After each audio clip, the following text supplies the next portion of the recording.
Dr. Jetling Yellosa, and I'm running a YouTube channel which is named as The Last Speeches. In this channel, I'm covering speeches on various legal aspects like from the public international law, administrative law, constitutional laws, human rights, intellectual property rights, and also the current national international affairs. So I request all of you to watch my lectures on my channel. If you feel those lectures are good, then I request you to like and share it. And today we are discussing the another chapter in the international law, that is the state jurisdiction. You know, a state is to be called as a state, it should have some elements like one is a defined territory, other is a people or population, then there should be governance and also the sovereignty.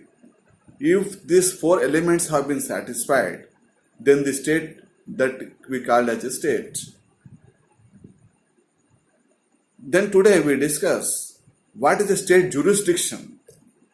So state jurisdiction means it is a power of the state over certain part of the territory is called as a state jurisdiction. So whatever laws which are there in the state, those laws are enforceable from in that particular part of the territory. Like India, which is the second largest populated and the seventh biggest country in the world, from Kashmir to Kanyakumari, from Dwarka to the Arunachal Pradesh, we have this territory is called as a Indian territory.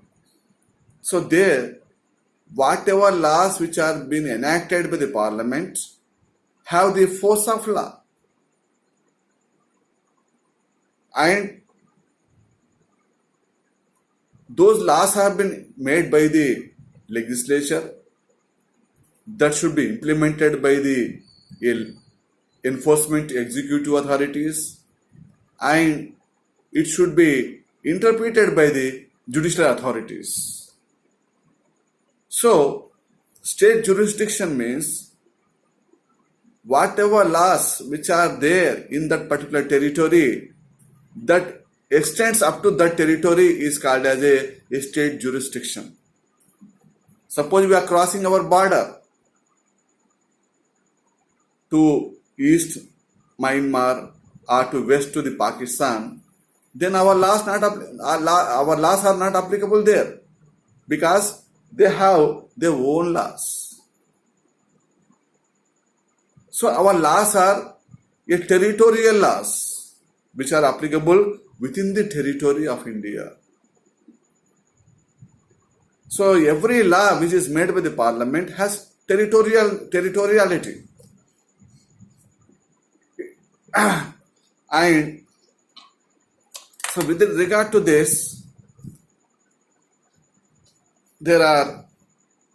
we can say that one is a territorial sovereignty. So what does it mean by territorial sovereignty? The Max Huber, very famous jurist, he quoted, and I read, sovereignty in the relation between the states signifies independence. So, sovereignty in the states signifies relations of territory. When there is independence is there, then only that particular state can make the laws and can implement the laws and can enforce and also interpret the laws. And the another famous jurist, Stark, he remarked that sovereignty should be there to make the law. If there is no sovereignty is there, then the state cannot make the law. If that makes the law also, it does not have any application. That was the opinion rendered by the famous jurist called Stark. And in one of the famous case, our apex court of the land, that is the case of Union of India versus Sukumar Sen Gupta, reported in All India Reporter 1990 SC 1692 at page number 1701. The Supreme Court has observed that it is now considered and accepted as both divisible and limitable, and we must recognize that it should be so. So, the Supreme Court has clearly stated the territorial sovereignty is limited to within the territories. Beyond the territories, it has a not enforceable. And also, the next point we have to discuss, that is the international servitudes. So, international servitudes are those servitudes certain territories have entrusted to some other states basing upon the number of factors. As per Oppenheim, the famous jurist of the modern era, he divided such international servitudes into four. Number one is a positive servitude. So, a positive servitude, name itself is signifying that the state has permitting the other state to occupy certain part of the territory. So, that will be called as a positive servitude. So, second is negative servitude. So, negative servitude is a servitude a state is occupied by other state by some force. The giving state is not giving consent, but it is occupied by some force. So that is called as the negative servitude.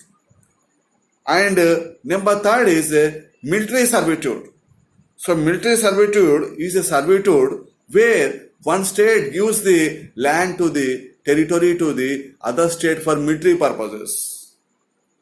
Like in Diego Garcia, US has a station its military personnel in the Indian Ocean. And in many countries, the powerful states have stationing their military personnel. So that has a consent of the giving state. Basing upon the consent, the other state, powerful states have been deploying the military in that part of the territory. That be called as a military servitude. Then next is a economic servitude. Because of the economic and commercial purposes, some states have giving acceptance the other state to come and to take the territory and develop it into a economic area. So such be called as a economic territory servitude.